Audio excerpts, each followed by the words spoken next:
This week, the dads will virtually talk about nothing but VR, though they will take an interlude for a few kid stories and awarding a Gaming Dad Victory of the Week to a dad introducing his daughter to old school Mario.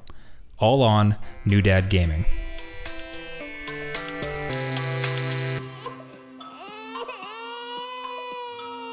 The adult beverages are poured, the kids are asleep. Welcome to New Dad Gaming, a show about fatherhood, gaming, and new fathers figuring out their gaming lives. My name is Trevor, and I have a 3-month-old and a 2-year-old. And I'm Jeff. I have a 7-year-old and a 4-year-old. See, it's like, so he's 2.5, and that distinction feels important, but I didn't know whether to throw it in or not. as my continued torment over their ages as a recurring theme of this show, apparently. Yeah, it's hard because I think that does signify some, like 2.5 is way over 2 years old in terms of like just mental, like stability and what they can do. Yeah. I remember my 2.5-year-old was crazy. He was telling me stories and babbling in his own little, language.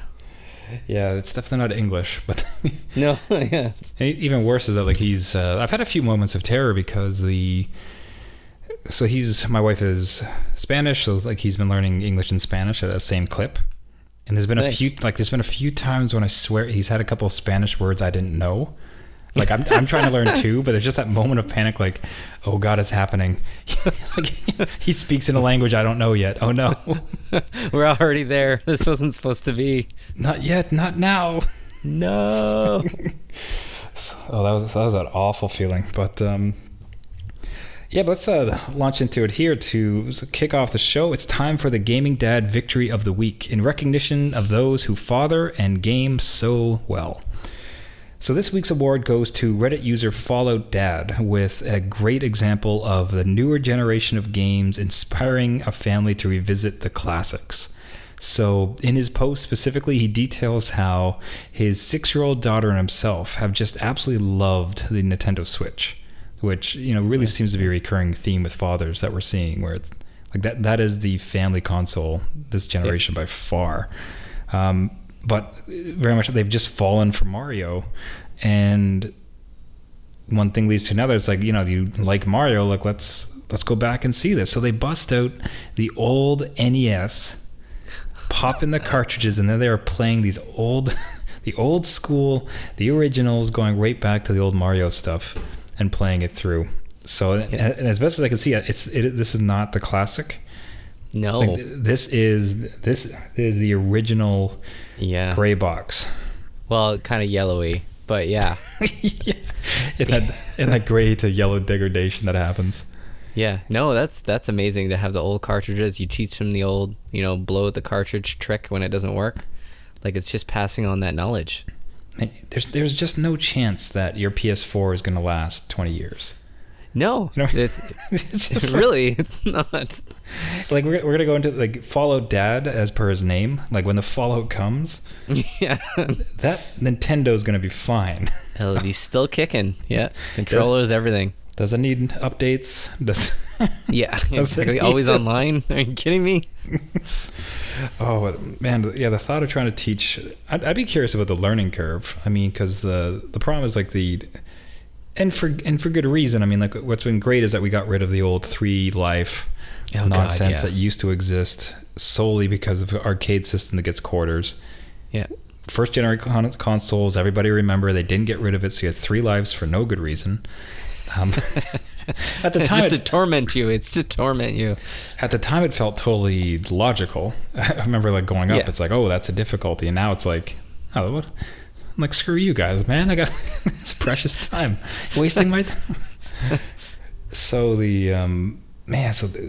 bringing kids who have grown up on the newer generation consoles back to this older stuff, and there's no hints. No. There's bad clipping. Yeah, it's not. It's a learning experience, like you said, because I've introduced my son into the SNES Classic with Super Mario World, and that is even tough. Like, it starts out pretty difficult. So even just getting a handle of Yoshi, he's never seen Yoshi before. He was like, "What? Who is this character?" It's like, why is he punching his head, Daddy? Like, yeah, well, That's a topic of debate. When I found that out, I mean, come on. You think they would have like had that story ready to go as a family-friendly company, but nope. Good old slap upside the back of the head to get knock in the head. Yeah. Yeah, gee, it's one of those embarrassing. I can think of so few games that I truly beat from those generations. Like I don't think I've ever beat Mario. Any of the Marios. Like besides really? Besides 64, I've never beat a Mario game. I've beaten 1 and 2. Oh no, I've beaten all of them. Number 2, the one they're playing in this picture, that's probably I remember being that was easier than the other ones. And spoiler alert, the ending, he's dreaming. I mean, come on. I remember that angered me as a kid. I'm like, are you kidding me? It's all a dream. That's it. That was a perfect out though, because it was such a weird. Oh, it was totally different. Just out there, and the controls were off, like quote unquote off. Like it was just like you could float or double. Like it was floaty. Yeah. Man, but anyways, we are wildly off topic. This is fantastic. I mean, I think it's getting a kid into the current generation, having them enjoy it, but being able to walk them through what you gamed on and the stories and like the connection you get with the kids about it. Just every bit about that is so awesome. Yeah, sharing that bond again, right? It's a cool thing to do. Absolutely. So, tip of the hat to the Gaming Dad Victory of the Week, going to Fallout Dad for a found appreciation for the current systems and a newfound appreciation for the old classics and introducing it to the daughter. So, congratulations. Nice one. If you'd like to be considered for the Gaming Dad Victory of the Week or know a dad who's deserving, please head on over to our website at newdadgaming.com and submit your story. So when we last left off, you had discovered a new reality. A reality not of this world, but of the virtual world. What is your life like? And the best part is too, like I think we were staring down the barrel of just geeking out on VR this week because it has been an incredibly exciting time. Yeah. I imagine you jumped into a bunch of the VR deals as I had. So, what I'm hoping is that with Christmas and the holidays past, I'm hoping we're having a bunch of dads out there who had been fortunate enough to receive or purchase themselves some VR sets. So I think it's apropos. But what is your life like in VR? You know what? I walked into this VR world and then an innocent man. I don't want to come out of it. And the whole the PSN deals that you mentioned where there's 4 weeks of sales was just the perfect time to experience a whole bunch of games at once and grow my backlog. You know what is, so what I picture is the scene from Shawshank Redemption where he climbs out of the tube and he's staring up at the sky as rain pours down on him, except the rain is like VR titles. Yeah. And you got your goggles on staring up into the sky just like, yes, bring them all to me. Pretty much like that. Yeah, no, it has been great. I got a couple gift cards for Christmas and I went out and used those gift cards right away to buy the Move controllers. Yeah, excellent. So, and then I purchased my biggest purchase I'll say on that sale was Skyrim. Oh, whoa, you went in for it. I went in for it. You are ahead of me now in VR. I haven't dived into that one yet. Okay. Well, it was a tough choice. I was because I had enough to either get Super Hot and Eve Valkyrie, which I love Eve, the space sim, or I'd just jump in full-fledged and try Skyrim out. That's like, and I'm surprised you're still standing. Like that's 0 to 200. Like yeah, it is. And I've bought Skyrim many times, and there's always a conversation of them rehashing Skyrim again. You have not lived until you see Skyrim in VR. I am 100% serious. Things are huge. Like the first town, I think it was River Run, you go into, it's just, you're in the town. Things are around you. Butterflies are in your face. You see people chopping wood, and the wood is there in front of you. The wolves that attack you in the forest are terrifying. I'm like, just the sense, and you look up to the mountain and the moons at night, and it's just the sense of scale is beyond anything I've experienced in VR right now.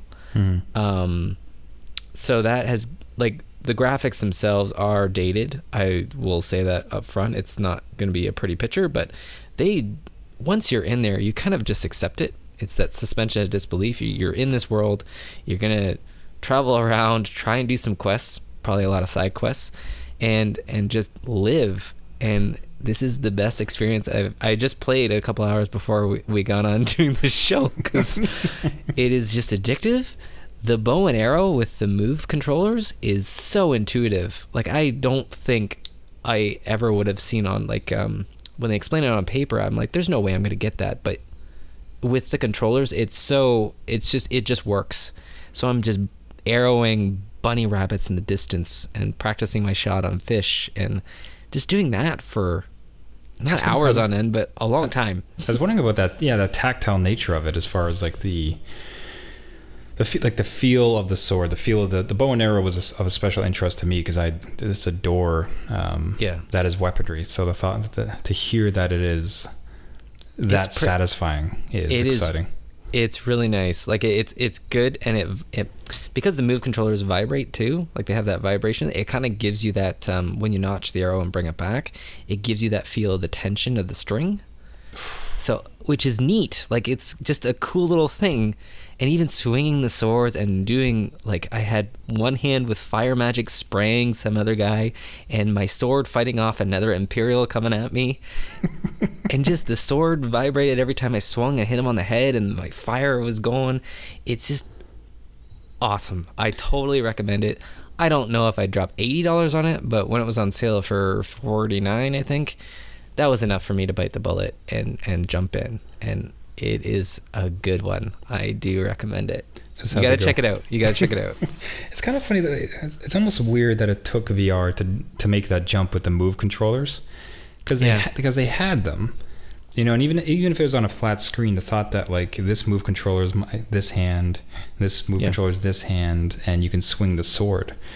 Like, it's bizarre that there wasn't that connection before. You had the camera, you had the controllers. Like, why didn't? Yeah. Why is this only now starting to happen? Because even, let's say, in a non-VR version, why would they not enable it? Like that sounds fantastic.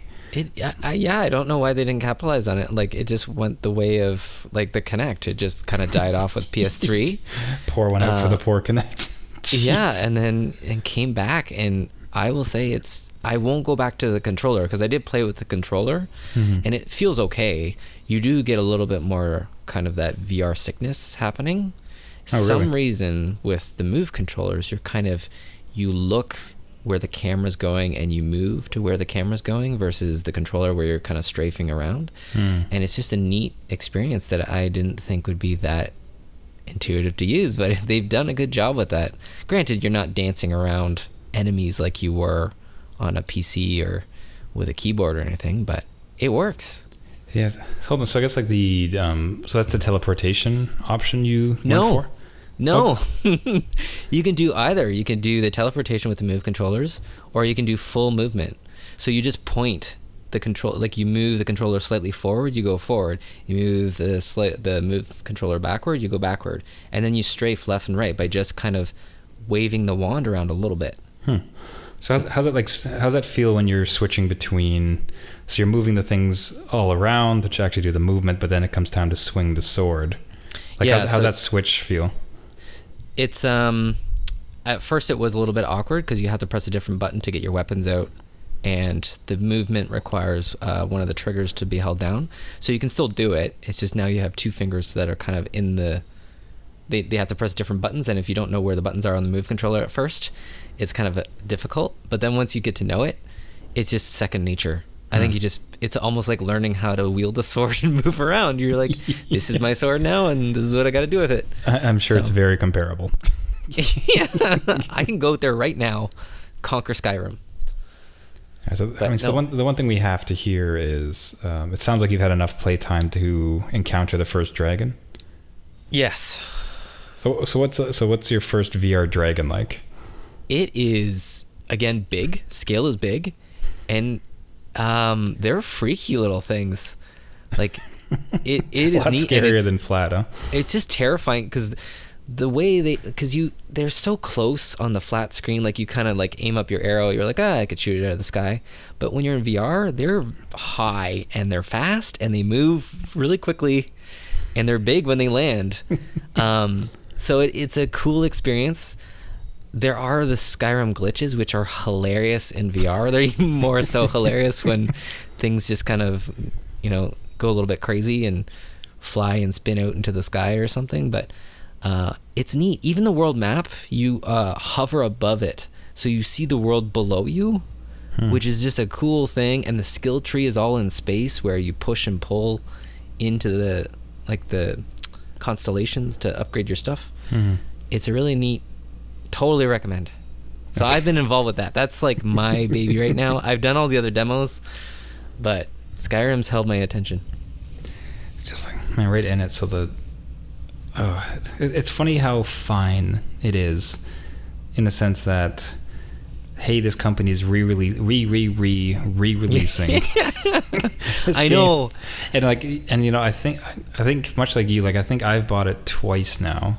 Yeah. And some people many more times, and here it is again.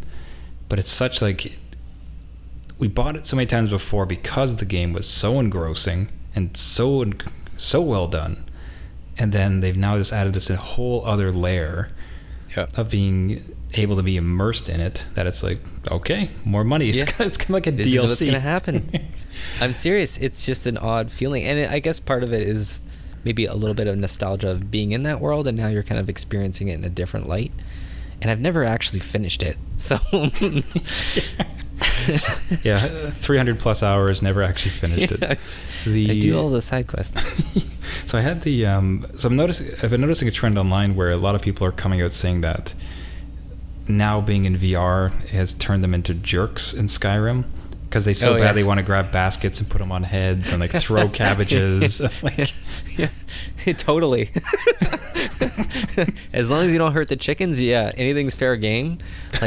It makes you more of a thief too, right? Because when somebody's downstairs, you're upstairs in their house, you're like, well, no one's around, I'm just gonna take this cheese, right? It's just a total you feel like you're there, and you're like, I could totally get this. I'm done. I'm good. And then you take the pots and put it on their heads, or leave them all around and make their place a mess. It's hilarious. I love it. I'm trying to think. So Fallout was going to get the same treatment, although it's not yet confirmed for PlayStation, and it kind of seems like it's not coming. I think there's just some limitations. Yeah. With the graphical power, you need one of those huge PC rigs. Yeah. Man, which I can see. I can see that, but you appreciate it. I still really hold out for Elite Dangerous. Oh man, that would be good. Because that's like Eve, but just like that persistent, massive world, and being able to fly things around, yeah. So, but if anything, if it's shown that it can be done, it's given a taste for it. I'd be curious. I'd assume it's been a massive success. I haven't seen any. Well, they bundled it, and a lot of those bundles went. So I don't know. It seems like it could be a success for them, at least just re-releasing it again. But yeah, not like it cost them. No, but it seems like they did really honest by it. As far as it wasn't just a slapdash approach. That it sounds like they've done a lot of really innovative things to. Yeah, I think they have. Just even for the menu system to work properly, would be a huge undertaking. Whether you have the DualShock or the Move controllers, and they both seem fine. So they have done some work there for sure, and that would be annoying if it didn't work properly. You're always in the menus, or reading a book, right? You turn the pages with the Move controller. Even that is just a cool feature. It's like you can just imagine if they launched without that. It's like, come on, that's VR. That's VR 101. That's such an old trick. Yeah. I thought that was such a cute thing in the Moss demo. So the Tiny Mouse Moss demo, when you first launch into it, you're in this beautiful looking library. The rendering on it is gorgeous, but the story itself seems to be a book, and then you actually lift open the book and like turn pages to get the story started. Kind of a cliche, but like when it's in VR, it's a much more enjoyable cliche. Yeah, for sure. You can do any cliche in VR and it doesn't matter. It doesn't matter. It's cool. So any other things of note for VR besides like Skyrim? Because obviously you mentioned you went through all the demo disc. Did you have any other games, or was it really focused on? Because Skyrim's obviously pretty meaty. Yeah, it's a pretty big game, but I did play Until Dawn, because that was PS Plus, the Rush of Blood one. Oh yeah. That is so much better with the Move controllers over the DualShock. The DualShock just doesn't do it justice. I find that having the different arms for the different guns is way better. How are you handling it? Like, I find it terrifying because it's just like, oh my god, it's a sense of space. Like, what gets me is that it's not so much that there's screen on the right. It's that there's voluminous space on the right where things can be. Yeah. And they've done such a great job with the sound that you're hearing these creaking slightly behind you. Yep. And you could just feel the weight of all the space on the right, the left, where things could be. It's just like, oh man. No, it's got some good scares in it, and I think I've only done 2 of the levels, and I don't know how many there are, maybe 5 or 6, but I did have my brother try it out, and that was one of the first games that he tried, and I've got video of that. That's hilarious. So yeah, other than that, I'm pretty much spent. Like, everything else has been demos, but I'll get there. So it'll be interesting. So this, I don't know if it's a trend that continues throughout the whole year. That is incredibly exciting. But it seems that with PS Plus, they seem to be throwing in one PSVR game every time, which is great. Yeah. So this week it's Starblood Arena. Yes. Right. So this is a space player versus player shooty deathmatch. So very much it's been compared to Quake as far as like its pacing. Except done in VR, you're all different spaceships flying around. Looks really interesting. High praise on any of the forums or any place else that they have these conversations about it. So that's really exciting to see. And the developer came online. He was talking about how they were so excited to be included in that. That's cool. So I mean, these PlayStation's really pushing it. I think it's really becoming a differentiator for them. Yeah, I think it's a good time to jump in too, right? Because now you get a lot of these games have come down in price. They're being included with PS Plus, and there's a lot more variety out there. Like, everything is coming out. They've got, I don't know how many games they have mentioned this year, like 40 games on tap or something. It just seems like it's a great time. They will upgrade it at some point, but I wouldn't expect it this generation. I would say PS5 or whatever the next iteration is. Yeah, so I think so speaking of some of those games, I mean, I kind of went against my pledge to not buy anything more until I'm finished. That didn't take long. So what did it for me was, 2 of them. So there was Accounting Plus. Oh, yeah. So for the creators of Rick and Morty is this just off the wall. It's just like, if you've ever seen an episode of Rick and Morty, it is that, but in your face in VR, and it's just like, it is so off the wall. I'll say it had one of the creepiest experiences I've ever had. Really? I was I got out of the room. Like, I wanted to kind of stay and listen to the dialogue, but you go into this one room and there's this like massive character who's also wearing a VR headset, but between how they rendered him and his voice and the stuff he was saying, like, it was incredibly off-putting. Like, I was not comfortable at all.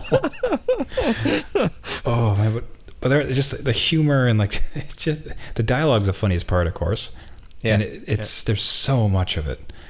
Like, I thought I could probably sit in the room until I could get some of the characters to repeat. Like, like go through their entire dialogue tree. But I left because like, it was taking too much time. They just kept talking. There's just so much of it. That's awesome. all done on the Rick and Morty stuff. So it's a pretty tight experience. I think I picked it up for like $10. Yeah. And I think it's the type of thing you could show. It could definitely become like a party game to the right crowd. You can't don't want to show this to your mom. But for friends that come over, or anyone's kind of like a bit of a fan of the show, like they're going to just lose their mind. It is a riot. And the other one was Ultra Wings. Oh yes, that was another one I was considering. Yeah, between the descriptions and the rave reviews and everything I saw about it, it's just something so compelling to me. And as an experience, it's just phenomenal, right? Because it's so calm and chill, and you have so much control. It feels, as far as like when you actually kind of grab the controller. Well, the cool thing about it, so Ultra Wings, it's a virtual reality flight simulator. It has kind of two settings. Like one's kind of arcade, the other one's like full on simulation. If you care for that, I haven't tried the simulation yet. I've just been having a good time. Yeah. So you get into this, you pilot. It has like, I think there's like 4 or 5 islands, and you're just zipping around doing missions like fly through hoops, like shoot balloons, get upgrades, get new planes. But in some ways, it's unnecessary stuff that they do that makes it so much a better experience. When you get into the plane, you have to do all the little checks to get the plane to take off. So you have to turn on. So you have to grab and turn the fuel to turn it on. Right. And you come over and you disengage the lock on your wheels, and then you push to start. Oh, nice. Yeah. And then you grab the throttle, and like physically, as if there's like a throttle beside you, and you have to push it and shove it up. So it's not digital in the sense that, like, this is if you have the Move controller. So it's not digital in the sense where you have to, like, tap X 3 times to go faster. Right. Like there's a physical throttle. That's good. I like that, as it's like it creates that virtual reality sense, right? Like you're in there pushing buttons and. Oh man! And then the same thing with the joystick, like the what do they call it? The yaw. Anyway, the joystick. I think, like, I'm trying to think. There's an actual word for it, but the joystick to control the plane. Yep. You grab it like the Move controller. Like you have the 2 hands, and then you go out and you actually physically grab it, so that you're in front of you, moving your hand forward, back, left, and right. Oh yeah. To move that stick. That's perfect. It feels perfect. Like they must have developed this thing to death to get it to feel like you pull back to lift up, and that is how the plane goes. Like it reacts exactly as you expect it to.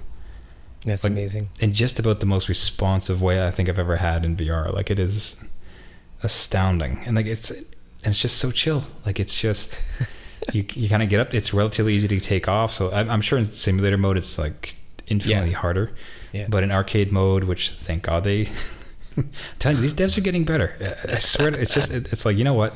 You want to get in here and you want to have a good time. Exactly. Sandbox mode, please. Just here you go, buddy. Like, here's some clouds, a couple boats. You're just going to float around. Don't even worry about it. Yeah. So you do a bunch of missions. You get some more money. You can buy more islands, planes, like a whole bunch of stuff. Like it was an excellent purchase. And I think this is going to be one of like the party games. Nice.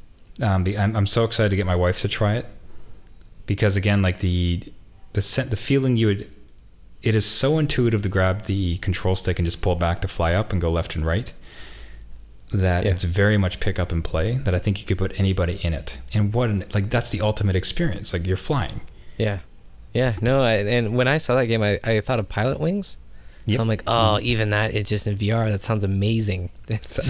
That's what it is. Like the one mode, I haven't gotten it yet, but like you fly through rings and you have to take a gun out, like a physical gun, and you're aiming it at balloons and shooting it. And then, and the landing, like, and then the sense of accomplishment you get when you land properly. Oh yeah. How does that go? I'm sure that, pretty in arcade mode, it was pretty straightforward. I had a couple dicey ones because I got a little bit arrogant in my approach.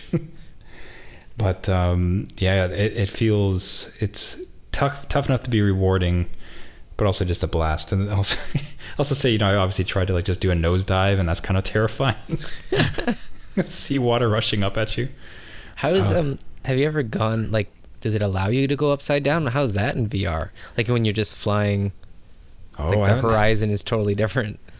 Haven't tried. See, I wonder if they let you do that in simulator. I haven't.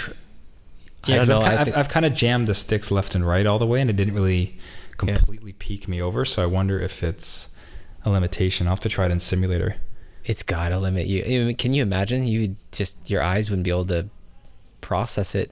Like, no, wait, my head's the wrong. I don't understand.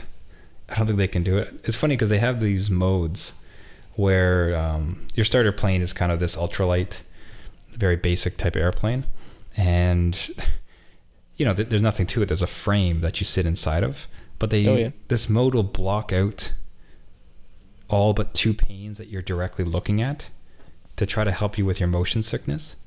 Oh, okay, yeah. So it's like literal blinders. So like you're looking straight, and let's say there's like 2 areas of cage, you can see through it. You look to your right. When it's in periphery, it's black. Then you look at it, and it kind of goes away, and then it shows you it, just so that you're never getting like too. Yeah. I turned it off. I didn't like it. Like, I found it really distracting. You're a pro already. Well, I had a couple queasy moments actually. Like I was doing some swoops, and just you get that kind of like gut feeling, like, oh, okay, whoa, a minute. It's the butterflies in the stomach. I've had that a couple times. Oh yeah, but that's actually kind of the best. Like with Rush of Blood that we were just talking about on some of the roller coaster drops. Yeah.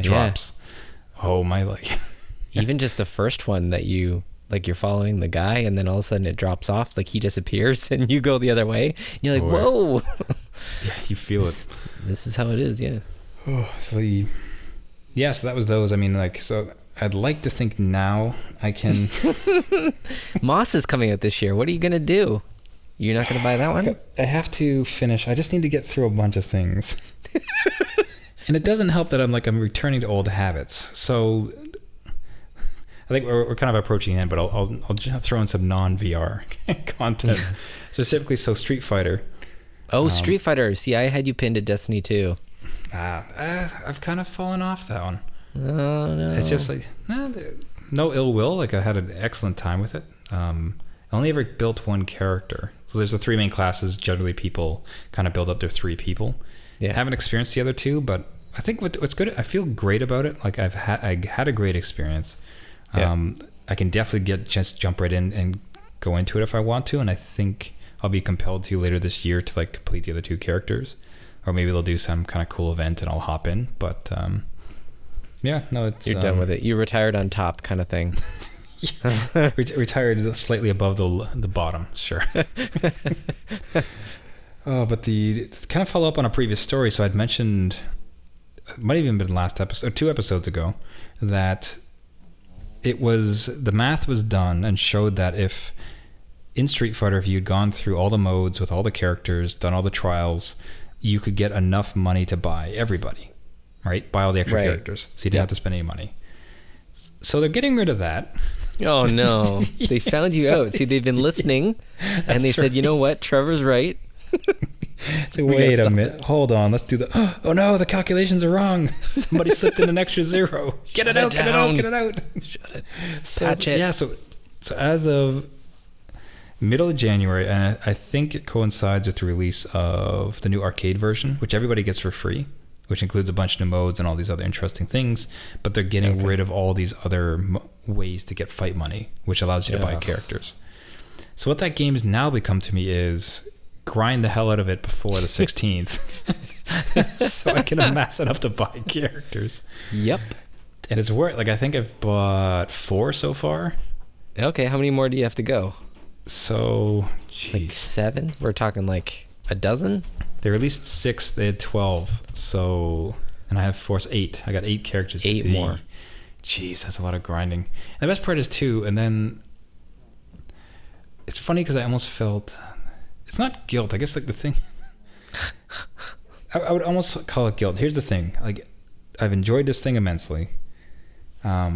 They've really engaged the community between Capcom Cup and all these other events and everything else. Their communication with people has been great, and they got to keep the lights on, so when it comes to the 3rd season, I have this almost weird compulsion to actually just buy it. Oh yeah.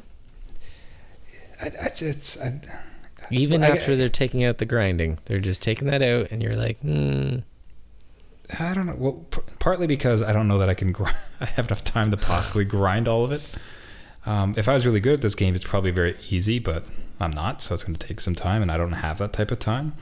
So it's partly a convenience thing, but it's also just in recognition of the amount of enjoyment I've got from it, the continued enjoyment that I feel like I'm going to keep getting from it, the thought that they've treated the community so well, they're not being egregious or deceptive in their pricing. It's not like they've been, and this expansion, which you have to play the game, costs $80.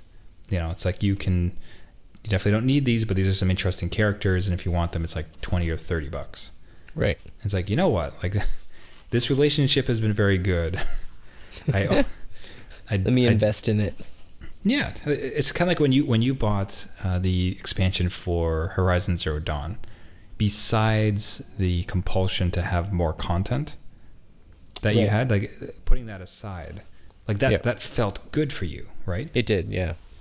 Right, because you looked at that dev and you're like, you know what, I'm happy to give you more money. Yeah, because of how this is going.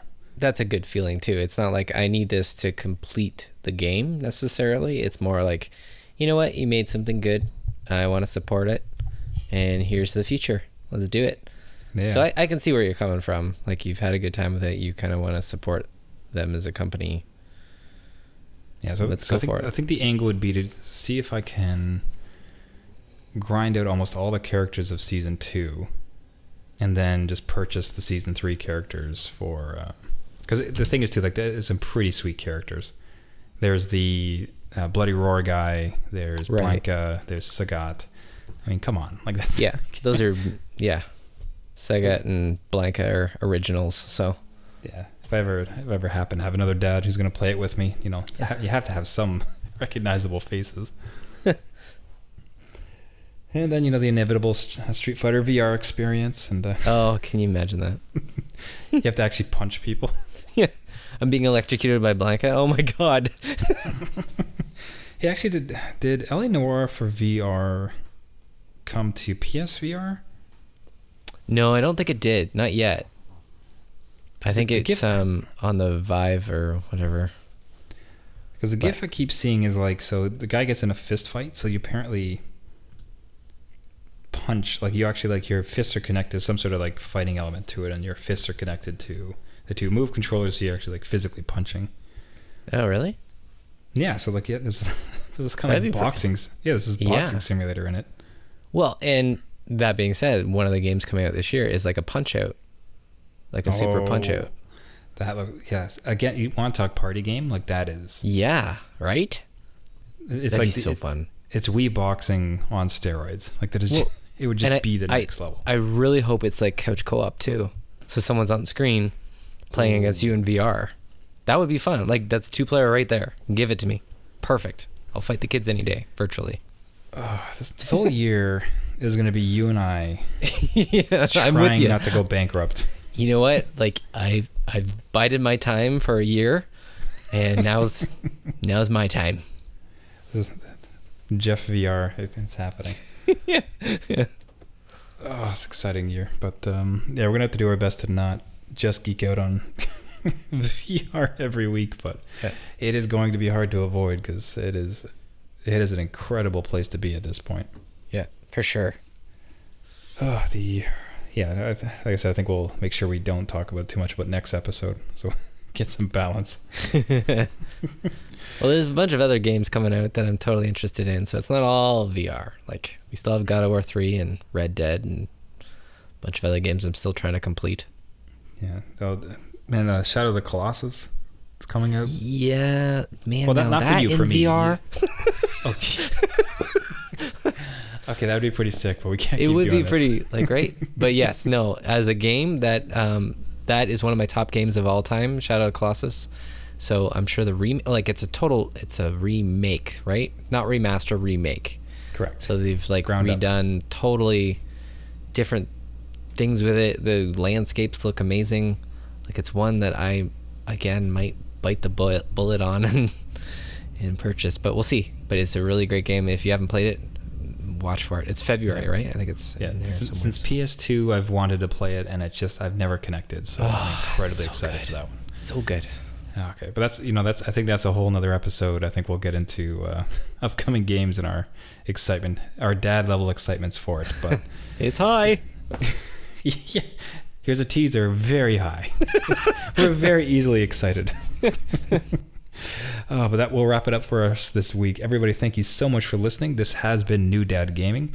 If you'd like to reach out to us, you can find us at our website at newdadgaming.com.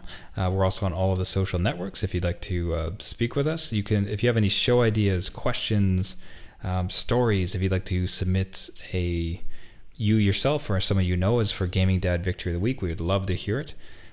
For this podcast, you can subscribe to it on iTunes, Google Play, and any other place you find your podcasts. And we would very much appreciate a subscription, a like, and a pass along to a new dad who games, with a VR set or not, non-discriminatory. Until next week, my name is Trevor, and I have a 2-year-old and a 3-month-old. And I'm Jeff. I have a 7-year-old and a 4-year-old. We'll see you next week. See ya.